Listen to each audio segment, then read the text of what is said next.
અંબાજીના ગબ્બરથી 5 kilometre દૂર મોટા જમીન કૌભાંડનો પર્દાફાશ થયો છે। મૃત મહિલાને કાગળ પર જીવતી કરીને જમીન પડાવવાનો પર્દાફાશ।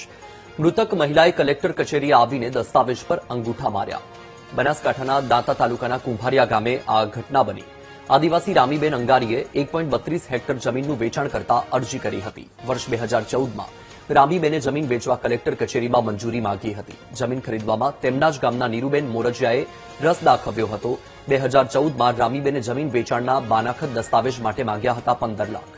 જમીનનો સોદો પૂરો થાય એ પહેલા જ રામીબેનનું મોત થયું હતું। રામીબેનનું મોત થવા સુધી કલેક્ટરે જમીન વેચાણની મંજૂરી નહોતી આપી।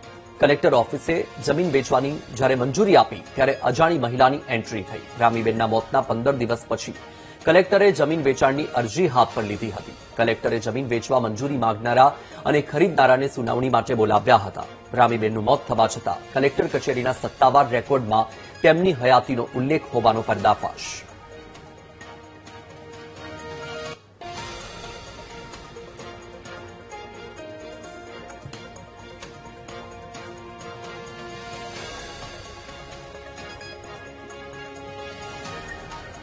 આ મુદ્દે વધુ માહિતી આપી રહ્યા છે સંવાદદાતા અક્ષય ભટ્ટ। અક્ષય, આજે જમીન વેચાણનું જે કૌભાંડ છે એ મુદ્દે વધુ માહિતી શું છે? હજી વખત ચોક્કસ જણાવ્યું અંબાજી ખાતે જે છે જમીન કૌભાંડ સામે આવ્યું છે, જેમાં જે મહિલા જે છે તેમનું મૃત્યુ થયા બાદ તેમના મૃત્યુના બાદ જે છે જમીનનું વેચાણ કરવામાં આવ્યું હતું।